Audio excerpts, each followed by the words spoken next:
hacerlo, los invito a ponerse de pie. Dice así el texto, Josué, capítulo 2, de esta manera, versículo 1. Josué, hijo de Nun, envió desde Sittim 2 espías secretamente diciéndoles, andad, reconocer la tierra y a Jericó. Y ellos fueron y entraron en casa de una ramera que se llamaba Rahab y posaron allí. Y fue dado aviso al rey de Jericó, diciendo, he aquí que hombres de los hijos de Israel han venido aquí esta noche para espiar la tierra. Entonces el rey de Jericó envió a decir a Rahab, saca a los hombres que han venido a ti y han entrado en tu casa, porque han venido para espiar toda la tierra. Pero la mujer había tomado a los 2 hombres, los había escondido y dijo, es verdad que unos hombres vinieron a mí, pero no supe de dónde eran. Y cuando se iba a cerrar la puerta, siendo ya oscuro, esos hombres se salieron. Y no sé a dónde han ido, seguidlos a prisa y los alcanzaréis. Mas ella los había hecho subir al terrado y los había escondido entre los manojos de lino que tenían puesto en el terrado. Y los hombres fueron tras ellos por el camino del Jordán, hasta los vados. Y la puerta fue cerrada después que salieron los perseguidores. Antes que ellos se durmiesen, ella subió al terrado y les dijo, sé que Jehová os ha dado esta tierra, porque el temor de vosotros ha caído sobre nosotros, y todos los moradores del país han desmayado por causa de vosotros. Porque hemos oído que Jehová hizo secar el mar rojo delante de vosotros cuando salisteis de Egipto, y lo que habéis hecho a los 2 reyes de los amorreos que estaban al otro lado del Jordán, a Sehón y a Og, a los cuales habéis destruido. Oyendo esto, ha desmayado nuestro corazón, ni ha quedado más aliento en hombre alguno por causa de vosotros, porque Jehová vuestro Dios es Dios arriba en los cielos y abajo en la tierra. Os ruego, pues, que me juréis por Jehová, que como he hecho misericordia con vosotros, así la haréis vosotros con la casa de mi padre, de la cual me daréis una señal segura, y que salvaréis la vida de mi padre, y a mi madre, y a mis hermanos y hermanas, y a todo lo que es suyo, y que libraréis nuestras vidas de la muerte. Ellos le respondieron, nuestra vida responderá por la vuestra, si no denunciares este asunto nuestro. Y cuando Jehová nos haya dado la tierra, nosotros haremos contigo misericordia y verdad. Entonces ella los hizo descender con una cuerda por la ventana, porque su casa estaba en el muro de la ciudad, y ella vivía en el muro. Y les dijo, marchaos al monte, para que los que fueron tras vosotros no os encuentren. Y estad escondido allí 3 días hasta que los que os siguen hayan vuelto, y después os iréis por vuestro camino. Y ellos le dijeron, nosotros quedaremos libres de este juramento con que nos has juramentado. He aquí, cuando nosotros entremos en la tierra, tú atarás este cordón de grana en la ventana por la cual nos descolgaste, y reunirás en tu casa a tu padre, a tu madre y a tus hermanos y a toda tu familia, a toda la familia de tu padre. Cualquiera que saliere fuera de las puertas de tu casa, su sangre será sobre su cabeza, y nosotros sin culpa. Mas cualquiera que estuviere en casa contigo, su sangre será sobre nuestra cabeza, si mano le tocare. Y si tú denunciares nuestro asunto, nosotros quedaremos libres de este juramento con que nos has juramentado.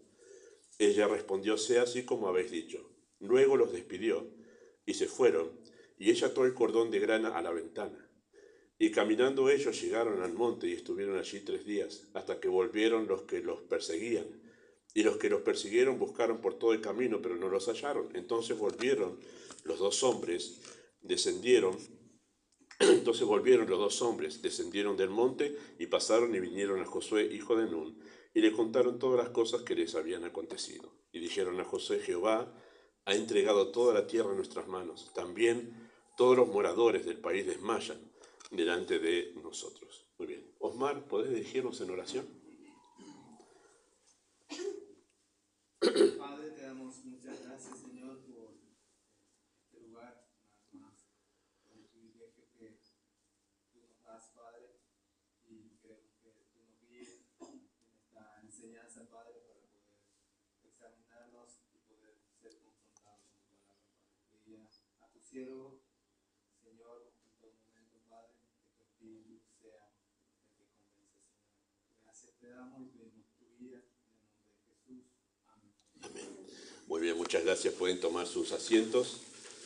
Mientras ustedes se mantienen en el texto de Josué, Yo les leo el pasaje que corresponde a este día sobre el estudio que estamos haciendo de manera secuencial en Hebreos capítulo 11, y lo que corresponde hoy es el verso 31, dice que por la fe Rahab, la ramera, no pereció juntamente con los desobedientes, habiendo recibido a los espías en paz.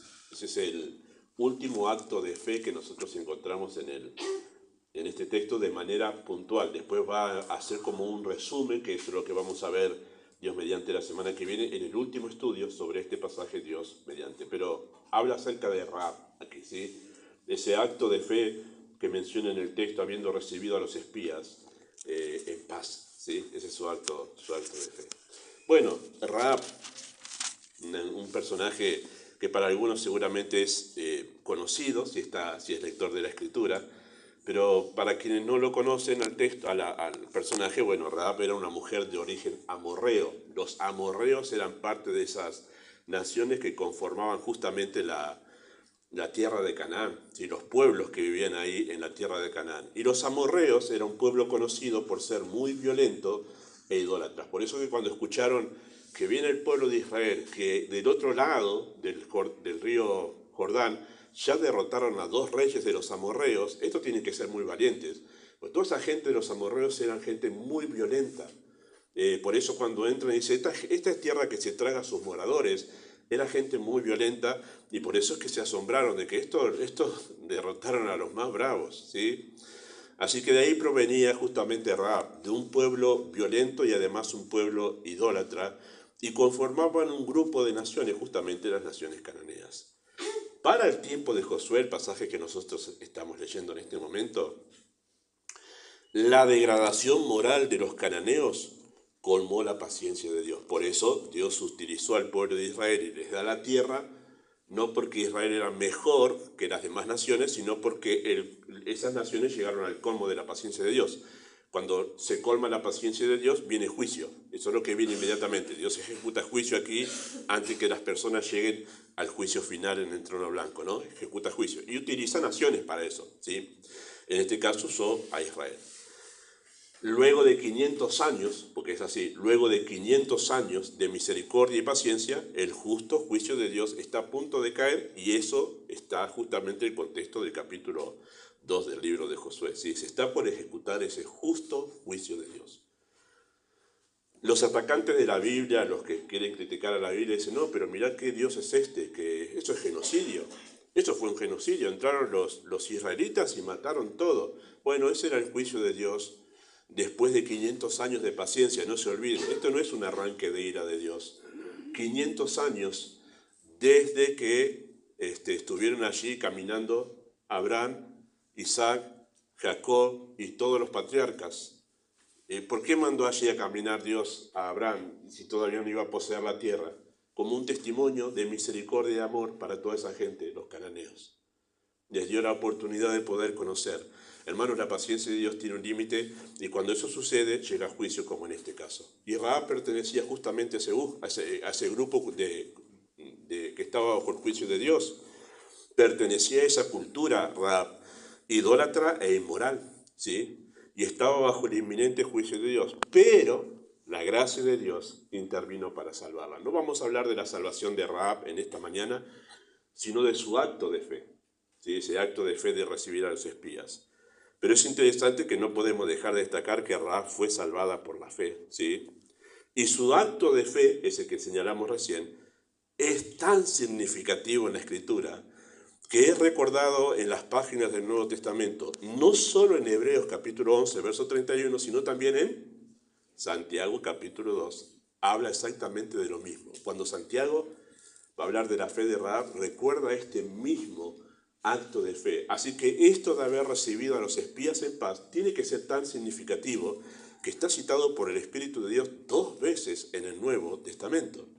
Su nombre, el nombre de Rahab, aparece también en el Nuevo Testamento en Mateo 1:5, siendo parte del árbol genealógico de la familia del Señor Jesús. Una mujer que estaba destinada a ser condenada bajo el juicio de Dios en aquella incursión que hacía el ejército, el pueblo de Israel en Canaán, salvada por la fe, pasó a ser la mujer que entra en la foto. Esa foto de Mateo capítulo 1 está toda la familia del árbol genealógico del Señor. Ahí está Rahab. En realidad hay 5 mujeres allí mencionadas con un pasado oscuro. Y uno dice, bueno, en realidad si uno ve toda la familia, todos han tenido un pasado oscuro, ¿verdad? En pecado. Pero allí está Rahab en la familia del Señor. Esa mujer, Rahab, fue la madre de Booz. Y si usted lee la Biblia, ya sabe quién es Booz. El esposo de Ruth. Muy bien. Bueno, la mamá de Booz es Rahab. Ella llegó a ser así llegó a ser parte de la familia del Señor, ¿verdad? Y a su vez, entonces Rahab es la que de David, la bisabuela del rey David, ¿sí? Ella es la bisabuela del rey David, ¿sí? Porque Booz era justamente el bisabuelo, ¿sí? Ella llegó a ser Rahab. De estar bajo el juicio de Dios pasó a ser parte de la familia del Salvador, ¿sí? Su vida por eso refleja en ese caso la gracia de Dios. Bueno, eso es una pequeña síntesis de quién es Rahab. Pero hablemos de su acto de fe. Eso es lo que nos ocupa a nosotros en esta mañana. Su acto de fe. Bueno, en primer lugar, ese acto de fe demuestra que ella era salva.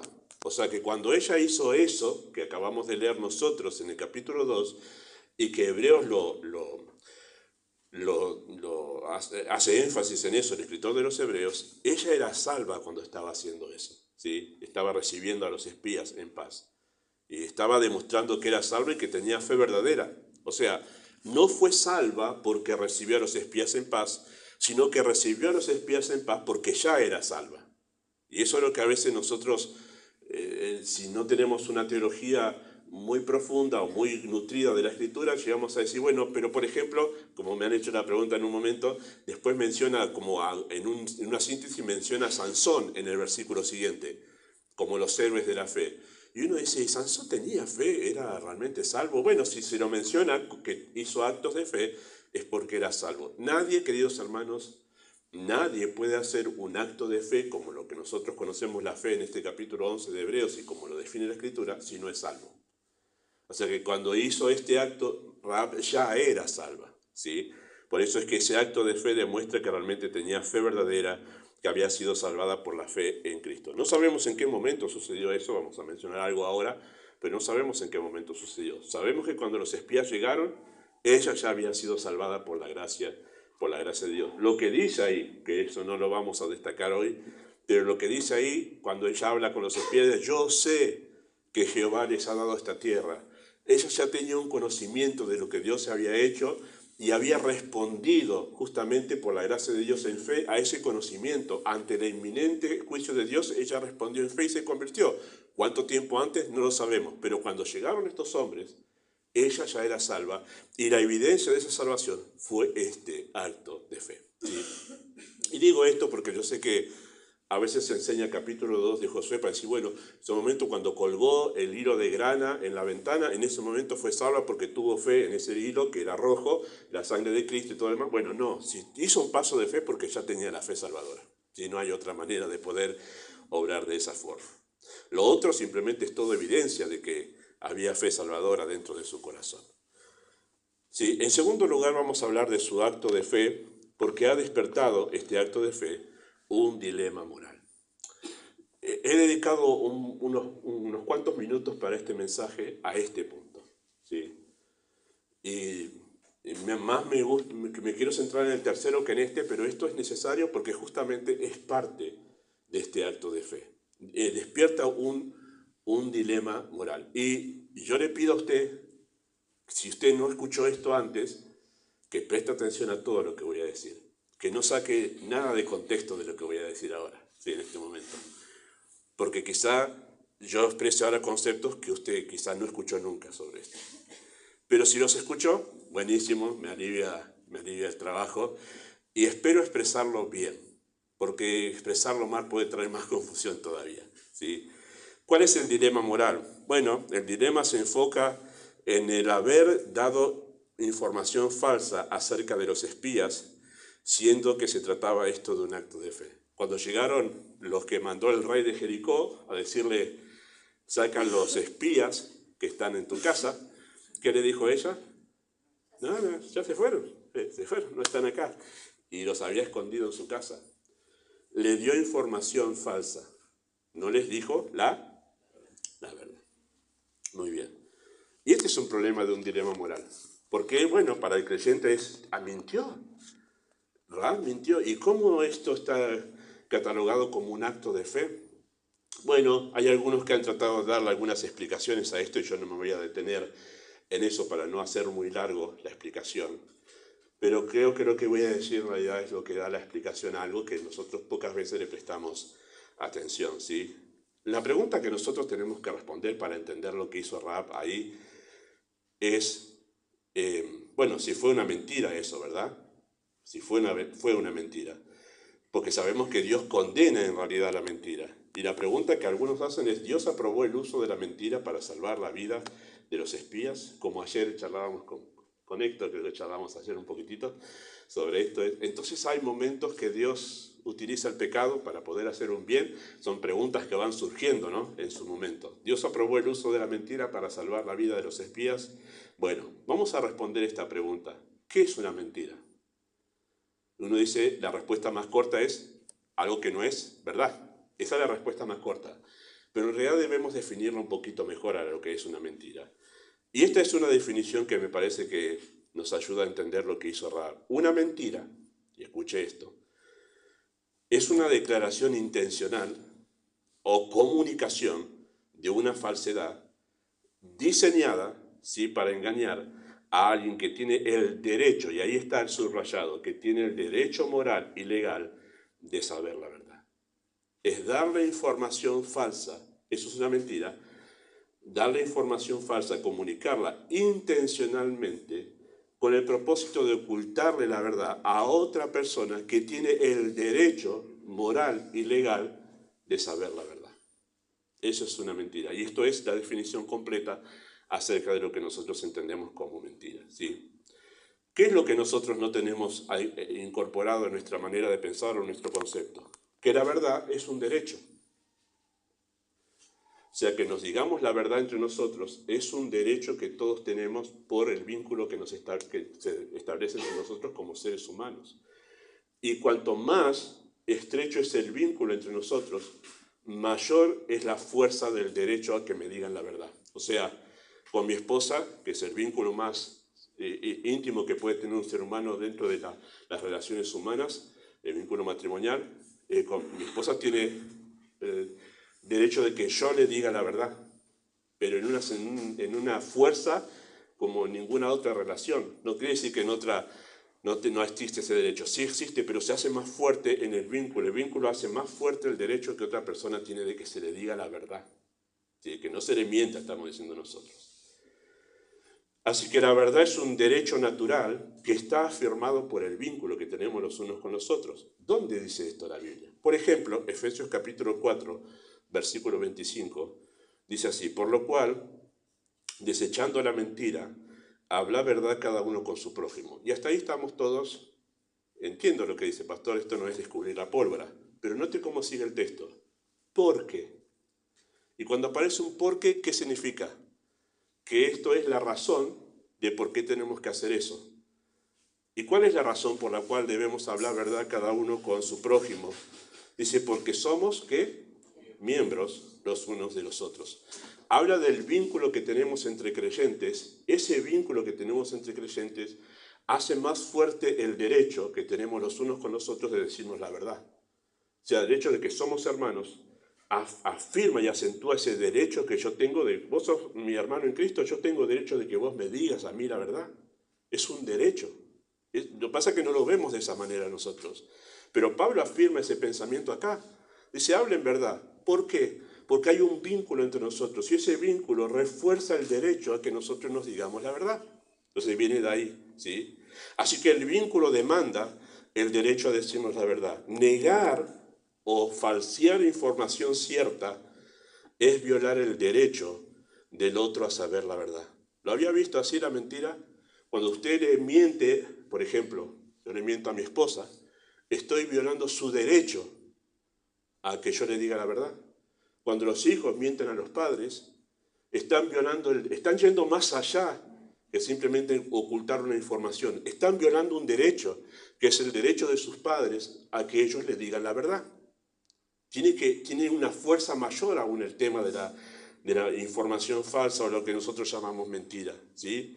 Hay una violación de un derecho. Por eso, en el sistema judicial, cuando usted le dice, jure decir la verdad, solo la verdad y nada más que la verdad. ¿Y usted qué dice? Usted no está en juicio, no, yo tampoco. Pero el que está enjuiciado dice, sí, juro. Y si no dice la verdad, ¿qué pena le cae? Falso testimonio. Está penado por la ley que usted no dé la información cierta. ¿Por qué está penado? Porque es un derecho que la otra persona, el otro, por ser un ser humano, tiene derecho a que usted diga la verdad sobre lo que se le está diciendo. Información falsa en el sistema judicial está penado como falso testimonio. Y trae pena porque hay un derecho de que usted diga la verdad sobre lo que está sucediendo, ¿sí? Así que en el sistema penal se hace algo que ya es natural en la ley de Dios. Algo que Dios ya estableció en el vínculo entre los seres humanos, que nosotros nos digamos la verdad. Y por eso es que esto hace tan serio el tema de mentir. Y por eso es que ahí entendemos nosotros por qué Ananías y Zafira cayeron muertos delante de Pedro cuando ellos falsearon una información para poder quedar como, wow, nosotros somos los más bondadosos en la iglesia. Vendimos la casa esa que teníamos de más, en la casa de fin de semana que no la usábamos, la vendimos y trajimos todo, Pedro, todo el dinero para la iglesia. El problema es que primero nadie les obligó a traer ese dinero a la iglesia, y después que no había ningún problema de decir, miren, la verdad vendimos y una parte la dimos a la iglesia y la otra la usamos para ahorrar. Ahí no había ningún problema. Pero Ananías y Zafira dijeron, dimos todo. Y Pedro los confronta y dice, ¿cómo ustedes dijeron que era todo? Fue una parte. ¿Por qué convinieron entre ustedes en mentir al Espíritu de Dios? Y dice que primero murió ella, ¿verdad? Él.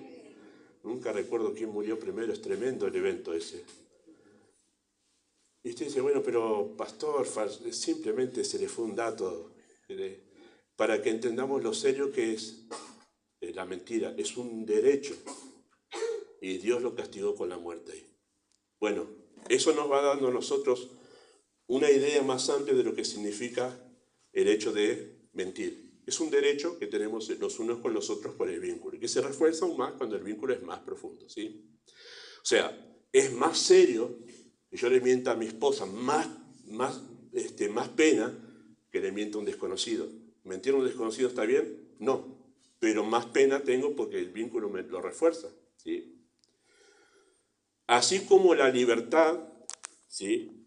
La libertad de andar libres, caminar libres por la sociedad, ¿no? Así como la libertad es un derecho que podemos perder. ¿Cuándo perdemos el derecho a andar libre por la calle? Cuando nosotros infringimos alguna de las leyes en contra de esta sociedad y dice, marche preso, usted anda matando gente, no tiene derecho a andar libre en esta sociedad. Perdió el derecho a estar libre. Usted tiene que estar encarcelado. Es un derecho que a usted ahora ya no le corresponde.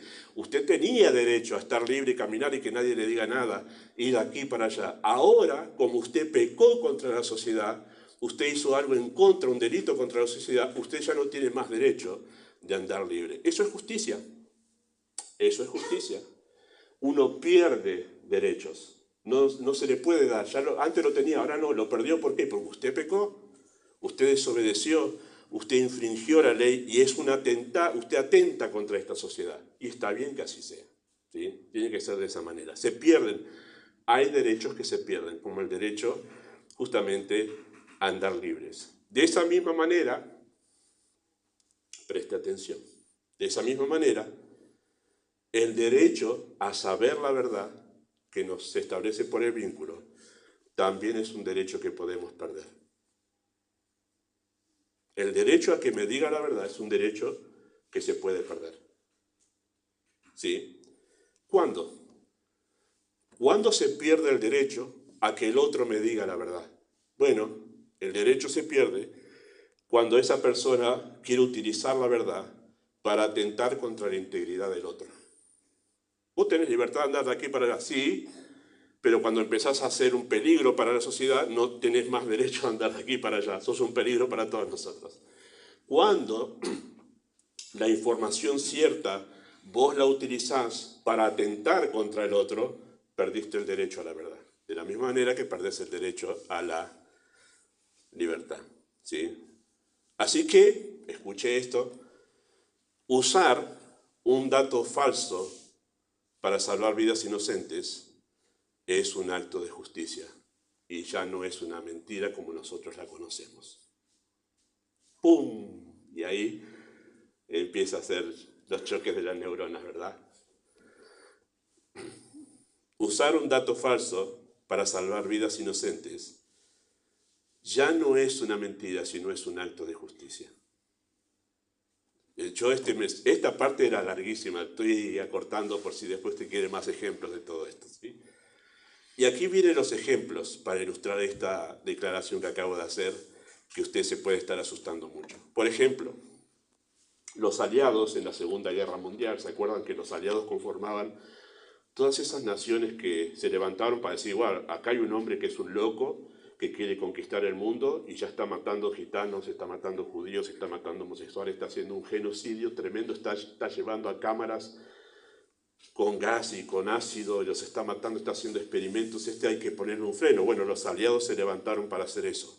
¿Se acuerdan cuál fue la guerra, la batalla que dio el punto de inflexión para que realmente los aliados ganen? Fue la batalla de Normandía. Muy bien. ¿Y cómo pudieron llevar adelante la batalla de Normandía? Porque le mandaron a Hitler información falsa. Estaban no diciéndole la verdad. Vamos a atacar por allá, como el Tero. Vamos a atacar por allá, pero no atacaron por allá. Y Hitler se lo creyó. Y ellos entraron por Normandía e hicieron lo que hicieron, dando el punto de inicio para la finalización de la Segunda Guerra Mundial. ¿Sí? Así que falsearon información en ese desembarco de Normandía y eso salvó millones de vidas, porque si este hombre seguía matando como estaba matando, iba a ser terrible en el mundo. Pero eso salvó millones, aunque ya millones habían muerto, pero salvó millones más de vidas. Esa manera de poder llevar adelante una estrategia de guerra. Otro ejemplo, muchos judíos fueron salvados de la muerte injusta por personas que los escondieron dando información falsa, ¿verdad? Entraban los nazis a las casas donde los escondían los judíos y decían, ¿acá hay algún judío? ¿Qué le iban a decir? Los tenemos escondidos allá. No le decían eso, falseaban la información. Nosotros decimos mentira. Yo prefiero decirle, porque la connotación que tiene la palabra es mentir, sí, pero yo prefiero utilizar falsear la información porque en nuestra mente parece que choca esa palabra, es pecado. En ese caso no. En ese caso era falsear una información para salvar vidas inocentes. Y en ese caso los nazis perdieron el derecho a que se les diga la verdad. ¿Por qué? Porque esa información la iban a utilizar para hacer un hecho injusto. Ellos perdieron el derecho a que se les diga la verdad. Como los alemanes perdieron el derecho a recibir información cierta acerca de dónde iba a ser el desembarco para que venían de los aliados. Perdieron el derecho y no se lo dijeron, obviamente para salvar la vida de personas. Otro ejemplo, agentes de seguridad a veces actúan encubriendo su identidad, para atrapar a delincuentes, ¿no? Uno los ve de civil, pareciéndose, entremezclándose. Y muchas veces hacen eso justamente para tratar de descubrir a bandas y todo lo demás. Están dando una información falsa, están revelando su identidad. Pero de esa manera han atrapado a muchas personas que han perdido el derecho a que se les diga la verdad. Porque esa información cierta, ellos la van a utilizar para hacer algo injusto. Otro ejemplo, un negociador, por ejemplo, cuando hay un secuestro, ¿verdad? O mejor dicho, alguien secuestra a alguien en un supermercado y lo tiene allí, cerramos el supermercado, tenemos 20 personas acá, denos, qué sé yo, que los secuestradores, y viene un negociador. Y el negociador va a tratar de empezar a manipular psicológicamente a los que están secuestrando para que en un momento los debiliten y los atrapen. Esa es la idea del negociador. Yo que no soy negociador. Ahora, ¿qué va a hacer el negociador? ¿Va a tratar de dar la información cierta? Mirá que cuando salís, sabés que te van a estar allá, no te saca más nadie de la cárcel. No, mirá que podemos negociar, sabés que si haces esto, le va a tratar de dar información. ¿Y por qué hace eso? Porque esa persona, con la información cierta, va a terminar matando inocentes. Entonces, en ese caso, han perdido el derecho a la verdad, y en ese caso esa información falsa que llamamos mentira, deja de ser algo que nosotros llamamos pecado. Por ejemplo, en las catacumbas, ¿se acuerdan las catacumbas? ¿Sí? Cuando el imperio romano empezó a atacar a los cristianos y llevarlos a ser quemados. No es que los cristianos hermanos digan, bueno, hay persecución, bueno, avisen para que me vengan a llevar. No, los cristianos corrían, cuando los agarraban, pero los cristianos corrían por su vida. Y ahí surgieron las catacumbas, que son los túneles debajo de la ciudad de Roma, que vivían ahí y no vivían felices. Era terrible vivir abajo sin sol, con mucha humedad. Ahí, debajo, en las catacumbas ahí, los cristianos llegaban a morir ahí, vivían ahí abajo. Claro, pero era secreto eso. No sabían los soldados romanos de cómo se llevaban los laberintos para encontrarse allí. Y había obviamente información falsa para que ellos no los descubriesen, ¿sí? O por ejemplo, en la Rusia comunista se daba información falsa para no ser atrapados, porque en la Rusia comunista, si vos eras creyente, tortura, violación y matanza. Todo eso en la Rusia comunista. Los creyentes se reunían a escondidas, no revelando que se estaban teniendo una reunión de culto para adorar a Dios, porque sabían que ponían en riesgo su vida. O por ejemplo, como los libros que hemos leído, que los creyentes solían irse a la plaza, fingir que estaban haciendo un cumpleaños, cuando en realidad era una reunión de la iglesia, se estaban reuniendo para poder compartir un culto. Pero era para los demás, nos juntamos para hacer un cumpleaños. Información falsa. Los comunistas en ese momento perdieron el derecho a que se les diga la verdad, porque la iban a utilizar para matar inocentes. Entonces perdieron. En ese caso, dar información falsa ya no es pecado, sino que es un acto de justicia para salvar la vida de inocentes. ¿Sí? Pero no es el único caso que tenemos en la Biblia de personas que dan información falsa, y esto es elogiado desde el cielo. Pastor, no diga tanto. Escuche este caso, Éxodo capítulo 1, verso 17. Lo tienen ahí. Dice así el texto, Éxodo 1, 17 al 21. Habló el rey de Egipto a las parteras de las hebreas, una de las cuales se llamaba Cifra y otra Fúa. Y les dijo, cuando asistáis a las hebreas en sus partos y veáis el sexo, si es hijo, matarlo, y si es hija, entonces viva. Pero las parteras temieron a Dios y no hicieron como les mandó el rey de Egipto, sino que preservaron la vida de los niños. Y el rey de Egipto hizo llamar a las parteras y les dijo, ¿por qué habéis hecho esto, que habéis preservado la vida de los niños? Las parteras respondieron al faraón, bueno, porque las mujeres hebreas no son como las egipcias, pues son más robustas y dan a luz antes que las parteras vengan a ellas. Guitarrearon un poco, decimos nosotros, ¿verdad? Ahí. Verso 20. Y Dios hizo bien a las parteras, y el pueblo se multiplicó y se fortaleció en gran manera, y por haber las parteras temido a Dios, Él prosperó sus familias. Interesante, ¿no? Interesante. Yo sé que algunos resuelven esto y dicen, no, pero eran nuevos en la fe, y como mintieron, bueno, Dios tuvo con... No, acá dice que Dios premió a las parteras y dijo, muy bien, eso es un acto de fe. Y es un acto de fe lo que hicieron aquí. Faraón perdió el derecho a que se le diga la verdad porque el dato cierto lo iba a utilizar justamente, no solamente para matar a las parteras, sino a toda su familia, lo que les esperaba. Pero preservaron la vida de los niños, de inocentes. Ahora, note que todos los casos que estoy citando, ¿qué es lo que está en riesgo? Cuidado con utilizar toda esta información para decir, no, mi amiga ya no es mi amiga y ha perdido el derecho a que yo le diga la verdad. Guarda con utilizar esto de manera vana, porque todos los casos que estamos citando, la vida está en riesgo. ¿Sí? La vida está en riesgo. Así que hay situaciones, queridos hermanos, donde el otro pierde el derecho a saber la verdad y en ese momento el dato falso deja de ser una mentira como nosotros la conocemos condenable y está siendo utilizada justamente como un acto de justicia y no como un pecado. Así que no todo dato falso es una mentira. Y ahí es donde las neuronas se chocan, ¿verdad? Todo el concepto que tenemos, a eso choca. No todo dato falso es una mentira. Un dato puede ser falso, pero no necesariamente una mentira en el sentido pecaminoso como nosotros lo conocemos, ¿sí? Hay situaciones extremas de injusticia en que dar datos falsos justamente es justificado. Hay situaciones extremas de injusticia en que dar datos falsos es justificado. Está justificado que haga eso por la situación en la que estoy viviendo. Por ejemplo, vamos a suponer esto que también le comentaba a Héctor ayer. Si entran ladrones a atacar a su casa, ¿no? Y esconde a sus hijos para protegerlos, para decir, bueno, que no lo ataquen a mis hijos, que es lo que haría cualquier padre. Ve que están entrando, ya están entrando, escóndanse, vaya al ropero, bajo la cama, vaya en el fondo, escóndanse, para que no les hagan daño, ¿verdad? Si los ladrones estos o atacantes entran a su casa y le dice a usted, papá y mamá, ¿hay más en la casa? ¿Qué le dice usted? Oh, sí, tengo 2 hijos que los mandé, allá están escondidos. ¿Acaso no le diría a usted, no hay más nadie acá, estamos solos?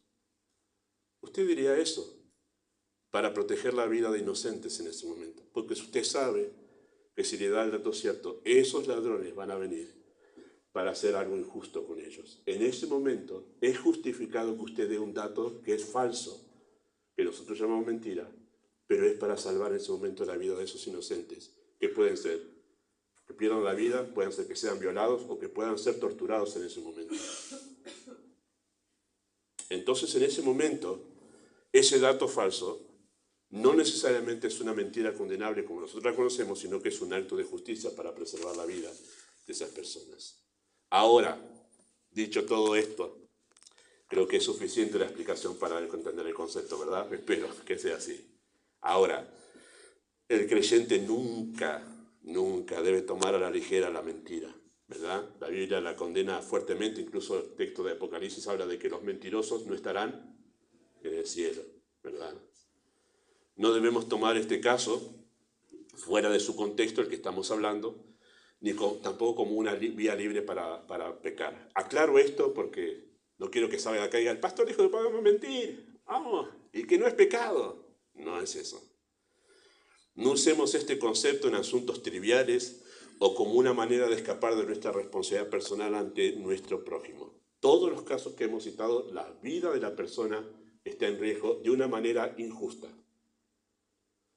Hablábamos en otro caso que también a veces no se entiende, que es el tema de matar. No matarás. ¿Todas las veces que alguien mata a otra persona está pecando? No voy a desarrollar eso ahora. Pero queridos hermanos, cuando alguien que ha perdido el derecho a la vida por atentar contra la sociedad, se le da muerte por mano de la justicia, no es un pecado matar a él. No lo es. Y quien instituyó la pena de muerte fue Dios. En Génesis capítulo 9 se establece la pena de muerte, se le da al ser humano, o sea, se le da al poder estatal, se le da la potestad de poder ejercer la pena de muerte, de poder dar muerte a aquel que da muerte. Ha perdido el derecho a vivir. ¿No es eso lo que realmente pensamos nosotros cuando nos encontramos a alguien que está violando constantemente de manera sistemática a mujeres? Decimos, oh, bueno, pero los que parecen que se hacen los buenos en la sociedad dicen, no, pero hay que restablecerlo a la sociedad. No, claro, pero cuando viene y viola a tu esposa o viola a tu hijo, ya no estás pensando de esa manera. Puedes decir que le caiga la máxima de la ley. La pena de muerte fue establecida por Dios, queridos hermanos, y es porque hay gente que pierde el derecho a vivir. Y en ese caso, matar a alguien no es un pecado. Entonces, yo enseñé Éxodo hace como 8 años atrás acá, y nosotros examinamos ese mandamiento, no matarás. ¿Cuál es la aplicación? ¿Cómo debe entenderse a la luz de la Escritura? Bueno, semejante es este caso de no mentirás, sino mentir. Así que tengamos cuidado la manera en que utilizamos esto que acabamos de escuchar. El rey de Jericó había perdido el derecho a la verdad, y el acto de Rahab no solo fue un acto de fe, sino también fue un acto de justicia. Estaba protegiendo a inocentes para que este hombre no los agarrase. Entonces es un acto de fe que es significativo, mencionado 2 veces, en el Nuevo Testamento. Y por eso esto hace que este acto de fe, brille más de lo que nosotros comúnmente lo leemos en la Escritura, ¿sí? Así que ahora, en tercer lugar y último, ahí sí pasamos al acto de fe de Rahab. ¿En qué consistió ese acto de fe que era la evidencia de su salvación? Espero que ahora se venga acá porque esto es lo que queríamos enseñar, ¿sí? Vuelva con sus pensamientos a esto, ¿sí? El acto de fe fue amar al pueblo de Dios. Eso fue lo que hizo Rahab en su acto de fe, fue amar al pueblo de Dios. ¿Y de qué manera amó realmente al pueblo de Dios? Eso es tremendo en la vida de Rahab, porque amó de una manera absolutamente sacrificial a ese pueblo, ¿sí? El texto de Hebreos lo dice: habiendo recibido a los espías en paz. Ese es su acto de fe. Los recibió en paz. Y recuerden que Rahab no vivía sola, tenía toda su familia ahí. No toda quizá, pero sí varios de su familia estaban en su casa. Así que los recibió en paz, porque algunos llegan a empezar a hilar tan fino y dicen: ¿cómo los espías entraron en la casa de una mujer de este tipo de moral? Bueno, primero que ya era salva. Así que cuando llegaron los espías se dieron cuenta: esta mujer es diferente. Tiene el mote de ser una mujer inmoral, pero fíjate cómo habla y lo que algo pasó ahí que no está contado en el texto. Por lo cual ellos entraron allí, porque fueron recibidos en paz. Ese recibir en paz implica mucho allí. Les ofreció cuidado, sustento, y además puso en riesgo su vida para protegerlos. Si se descubría que ella les había dado información falsa, la vida de ella estaba en peligro. De esa manera ella decidió proteger a los espías que venían del pueblo de Dios, ¿sí? Así que ella, queridos hermanos, al arrepentirse y creer en Dios, estaba eligiendo ser parte del pueblo de Dios y renunciando a sus raíces amorreas. Ella ya dijo: basta con este tipo de cultura, basta, ahora soy del pueblo de Dios. Al convertirse, ella en realidad eligió ser parte del pueblo de Dios y lo demostró en realidad al proteger a los espías, ponerse en riesgo su propia vida y ponerse en contra de toda esa cultura amorrea. Así que la fe la impulsó a mostrar un amor sacrificial por el pueblo de Dios. Ella recién los conocía, pero estuvo dispuesto a dar su vida por ellos. Y eso, queridos hermanos, solo se hace por la fe. ¿Cuánto tiempo llevaba de conocerlo? Unos pocos días, pero la fe la llevó a decir: mi vida por este pueblo, mi vida por ustedes que son del pueblo de Dios. No necesitamos, queridos hermanos, conocer profundamente a cada hermano para mostrar el amor de la fe a ellos. La fe nos une naturalmente al pueblo de Dios. Aunque no conozcamos a los hermanos en sentido íntimo, nos sentimos cómodos y en familia con ellos porque tenemos al mismo Padre Celestial. Así que amar al pueblo de Dios es una evidencia inconfundible de la fe verdadera. Escuche esto: amar al pueblo de Dios de la manera que Rahab lo amó es una evidencia inconfundible de fe verdadera. Una evidencia de que no debemos obviar, una evidencia que no debemos obviar, queridos hermanos, a la hora de evaluar el estado espiritual de quien confiesa ser creyente. No siempre tenemos en cuenta esto como una evidencia de salvación, ¿sí? Cuando vemos a alguien que no... ¿Por qué no le gusta estar con la iglesia? ¿Por qué no se siente cómodo? Bueno, quizás alguien que confiesa ser creyente y está frío, pero rara vez pensamos: quizá no es salvo. Rara vez pensamos que no sea salvo, pero es una evidencia de salvación. O sea, uno no es salvo por venir a la iglesia, sino que amar a la iglesia es una de las evidencias de que alguien es salvo, ¿sí? Y rara vez lo pensamos. Si una persona es salvada, la fe la llevará justamente a amar a la iglesia de Dios, que es más simplemente que asistir, es amar en realidad a la iglesia de Dios. Eso hace la fe.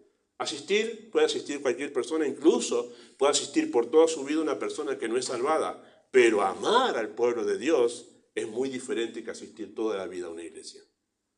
Es más que eso, es más que asistir. Porque ¿qué significa amar a la iglesia? Es tener una preferencia especial por la congregación de Cristo. Eso es amar a la iglesia, una preferencia especial por la congregación de Cristo. Es cierto, queridos hermanos, que hay creyentes que por diferentes situaciones a veces están distanciados de la congregación, diferentes situaciones. Incluso ellos, que a veces creyentes que se apartan por meses, incluso a veces años de la comunión de los hermanos, son creyentes que cuando uno los va a ver no se sienten bien estando sin iglesia. y cuentan sus problemas y sus luchas de no congregarse, pero con el tiempo vuelven. Y hemos visto casos de años que han estado fuera de la congregación y al fin de sus vidas algunos han vuelto al Señor. Algunos de ellos ni siquiera eran salvos y volvieron y se convirtieron, pero otros han sido creyentes apartados. Pero no se sentían bien en el mundo, son como Lot, que no se siente bien. Y quieren volver, saben que tienen que volver. Pero diferente es el caso de aquella persona profesante de la fe, pero que argumenta estar bien con Dios, aunque no está con la congregación de Dios. Y eso es diferente.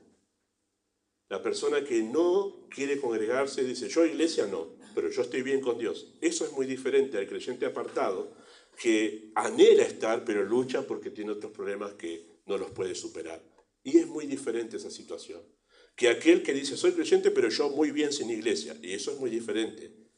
No tiene una relación con las personas, con la iglesia de Dios de manera especial. Y ahí es donde está el problema, que muy probablemente, en realidad, no sea salvada, no tenga esa fe que le lleva a amar al pueblo de Dios. El caso de Rahab, queridos hermanos, nos obliga a nosotros a acentuar que la relación que el salvado debe tener con la iglesia es una relación de amor sacrificial y no meramente de asistencia, ¿sí?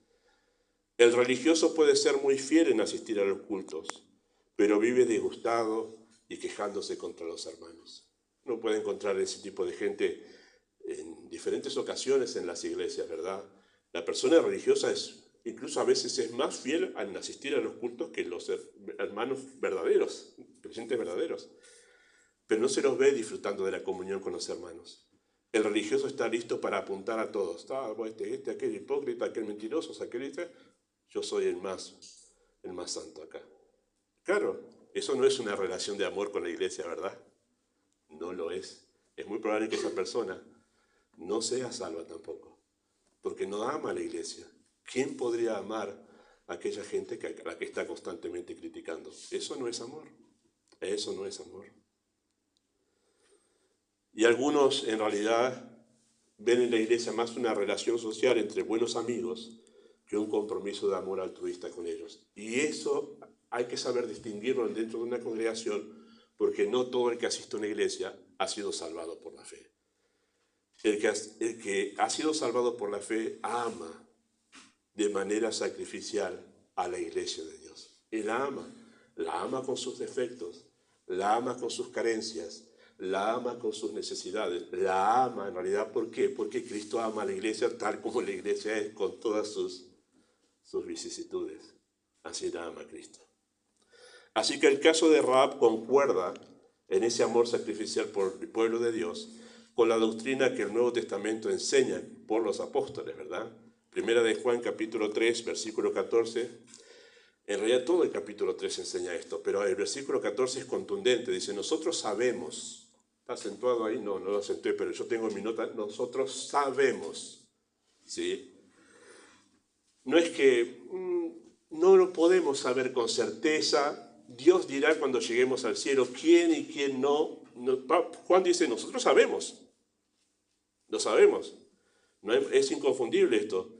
Que hemos pasado de muerte a vida. Es una manera de decir, nosotros sabemos que somos salvos. ¿Sí? Toda la carta de 1 de Juan está escrita para decir, muchachos, estas son las evidencias para saber si uno es salvo. Examínense a la luz de esto. Nosotros sabemos que hemos pasado de muerte a vida. ¿En qué? ¿Cuál es una de las evidencias? En que amamos a los hermanos. Amamos a los hermanos. Esa es la evidencia. Y remata Juan el concepto en sentido opuesto. El que no ama a su hermano permanece. Así que el texto no está hablando de alguna riña que uno a veces tiene diferencia, un roce con otro hermano, y que apenas uno dice, ay, vos te enojaste conmigo y capaz que ya no sos salvo. Bueno, no está hablando de estas rispideces que a veces suceden entre los creyentes. Está hablando justamente de la persona que nunca puede tener comunión con el pueblo de Dios, que viene, se sienta y no tiene comunión. Y siempre está pensando, y son los otros, y quizás sos vos que no sos salvo, por eso no podés estar bien en ninguna iglesia, ni con ningún hermano. Y lo que te une al creyente no está en vos, que es Cristo. Y por eso siempre disgusto. Porque lo que une al creyente con otro, que es como comienza 1 de Juan, les hablamos lo que nosotros hemos oído al principio para que vosotros tengáis comunión con nosotros. Y tenemos nosotros comunión por la sangre de Cristo. O sea, eso es lo que nos une a nosotros. Es inconfundible eso. Así que sabemos en verdad que hemos pasado a muerte en que amamos. Tenemos ese amor sacrificial por el pueblo de Dios. Eso lo podemos ver apenas llega alguien a la iglesia que viene de otra iglesia o que se ha convertido y se encuentra con personas que jamás vio en su vida y a las pocas semanas es como que nos conocemos de toda la vida. ¿No? Nos ha pasado con María, que parece que hace, ¿cuántos? 5 meses que está, 4 o 5 meses, y parece que cuando hablamos con mi esposa, digo, parece que hace años que está con nosotros. El vínculo en Cristo, así con María como con todos los demás, no se pongan celosos. Muy bien. El vínculo en Cristo es lo que hace que inmediatamente amemos a esa familia que es la familia espiritual, la de Dios. Así que sabemos que hemos pasado, o sea, es posible saber si alguien es un verdadero creyente o no. No nos guiemos por ese mito de que nadie puede saber porque nadie sabe lo que hay dentro de mi corazón. Mira, hermano, las evidencias hablan de lo que hay dentro del corazón. Amar a la iglesia de Dios es la consecuencia de haber pasado de muerte a vida. Primera de Juan 3:10 dice, en esto se manifiestan los hijos de Dios y los hijos del diablo. Dice, todo aquel que no hace justicia y que no ama a su hermano, no hay vuelta ahí. No hay una vuelta ahí de rosca. El asunto es así. No puede tener esa relación de amor sacrificial con la iglesia. Dice, no es de Dios. Eso es tremendo lo que dice el texto. Así que no se trata de una mera relación social, es una relación de amor sacrificial que solo nace de la fe que viene de Dios y que solo tiene los salvados. Hermano, esto se produce por la fe. Esto no lo produce la carne. Nosotros podemos hacer encuentros, es lindo hacer encuentros como hicimos el 9 de julio, nosotros podemos hacer en momentos distendidos, todo lo demás, pero nada de eso va a generar lo que genera el Espíritu de Dios por medio de la fe. Amor sacrificial por los hermanos. Todo lo demás que podamos hacer es simplemente para que eso se haga evidente. Es más, nosotros debemos insistir en tener una reunión donde realmente la palabra sea lo primero y además debemos esmerarnos por evidenciar esa clase de amor que la Biblia dice para que se haga notorio quiénes no son y sean confrontados con su necesidad de Cristo. ¿Sí? En un lugar donde la iglesia parece más un club que una iglesia, es más difícil distinguir si hay alguien salvado o no, porque todo parece lo mismo, un club social. Pero cuando la iglesia se comporta como iglesia, los que no son salvos se sienten confrontados. No soy como ellos. Y se ven necesitados de Cristo. Y 3:16 de ese capítulo de Primera de Juan dice, en esto hemos conocido el amor, en que Él puso su vida por nosotros, también nosotros debemos poner nuestras vidas por los hermanos. Una cosa es consecuencia de la otra. Así que el caso de Rahab concuerda con los ejemplos también de creyentes fieles en la era de la iglesia. ¿Sí? Pablo dijo, todo lo sufro por amor a los escogidos. Pablo nunca dijo, y nunca dijo Pablo, yo sufro todo por todo el mundo entero. Busque un texto así. No lo hay. Pero Pablo se dijo, yo sufro por los escogidos, que son la iglesia de Dios. Ahora me gozo, dijo Pablo en Colosenses 1:24, en lo que padezco por vosotros, y cumplo en mi carne lo que falta de las aflicciones por el cuerpo de Cristo, que es la iglesia. Yo me desvivo por la iglesia de Dios, dice Pablo. Ese amor solamente nace de la fe. Dice, cumplo en mi carne lo que falta de las aflicciones en el cuerpo de Cristo, que es su iglesia. Interesante eso. También Pablo habló de 2 hombres que tenían un amor por la iglesia. A uno de ellos dijo, no tengo a ningún otro como él, que es de Timoteo. Y dijo, a ninguno tengo del mismo ánimo y que tan sinceramente se interese por vosotros. Timoteo, en él que es mi hijo espiritual, dice, en él me doy cuenta que se interesa por ustedes como ninguno. Es sincero. ¿Qué quiere decir que es sincero? Que me doy cuenta que no hay una doble motivación en él. No los está usando a ustedes para hacerse una pantalla. No está buscando de ustedes aplauso. No está a ganárselo a ustedes para... No, él viene y él se da a sí mismo. No tengo a nadie como él que ama a la iglesia de esa manera. Ese amor nace de la fe. Y también dijo lo mismo de Epafrodito en la misma carta, capítulo 2:30, Por la obra de Cristo estuvo Epafrodito próximo a la muerte, exponiendo su vida para suplir lo que faltaba en vuestro servicio por mí. No dice, no, la iglesia, no, cuídate, no te sacrifiques por la iglesia, si tenés reuniones para toda la vida para ir. Mira, estos hombres pusieron su vida por la iglesia, hermanos, porque la amaban. La única manera de llegar a eso es por medio de la fe. Amar a la iglesia de manera sacrificial. Así que Pablo ve el amor sacrificial a la iglesia como una forma de adoración, queridos hermanos, a Dios. Pablo utiliza términos cuando habla de sacrificio por la iglesia, como olor fragante, sacrificio acepto, ser derramado como libación sobre el sacrificio y servicio de vuestra fe. Ver servicio no como una carga, ver sacrificio no como una obligación, sino ver sacrificio por la iglesia como un olor que sube de adoración a Dios, olor fragante que sube de adoración a Dios. Cuando nosotros amemos realmente a la iglesia, queridos hermanos, servir a la iglesia no va a ser un fastidio, no va a ser una carga, no va a ser algo, hay que hacerlo, sino va a ser, Señor, te adoramos y servimos a los demás de esa manera. Ese es el momento cuando amamos a la iglesia, cuando vemos servir a la iglesia, lo que sea de servir a la iglesia, como una manera de adorar a nuestro Dios y que sube todo ese servicio como un olor fragante ante su presencia. Así que Rahab tiene un buen lugar, queridos hermanos, entre estos creyentes que amaron al pueblo de Dios al punto de estar dispuestos a dar su vida. Rahab hizo lo mismo. Preguntas para finalizar. ¿Tienes fe salvadora? ¿Tienes esta fe salvadora, la que te da la vida eterna, la que realmente te libra de la condenación al infierno? Pues a la luz de esta verdad podemos dar esta respuesta. Evalúa tu actitud hacia la iglesia de Dios. Evalúa tu actitud hacia la iglesia de Dios. ¿Estás distante, desconectado e indiferente de la iglesia? Muy probablemente suceda que no sea la iglesia. No me atrevo a ser absoluto, 99,9%, muy probable que no sea la iglesia, sino seas tú, que no tienes a Cristo y por eso siempre ves la iglesia, la iglesia, la iglesia.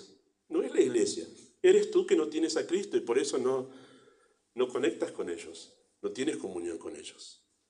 Incluso tienes mejor relación con amigos incrédulos que con la iglesia. ¿Cuántos han acusado a una iglesia y dicen, yo me llevo mejor con mis amigos en el mundo? Guarda, porque quizá no tienes a Cristo, por eso te llevas mejor con tus amigos en el mundo, que no son santos.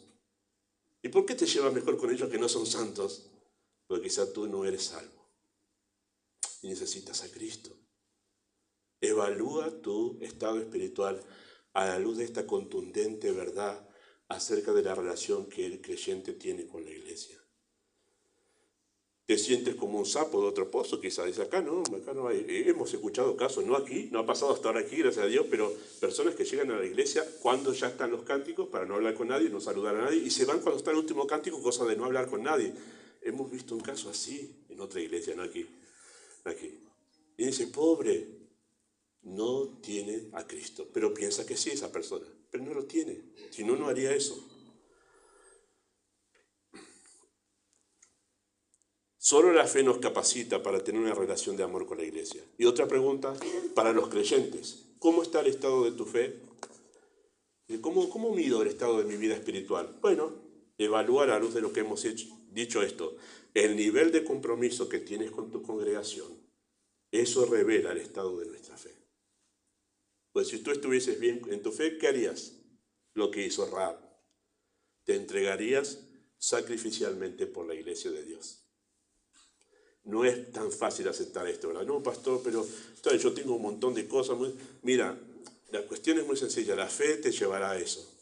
El estado de tu fe te llevará justamente a rendirte sacrificialmente por aquello que es la iglesia de Dios.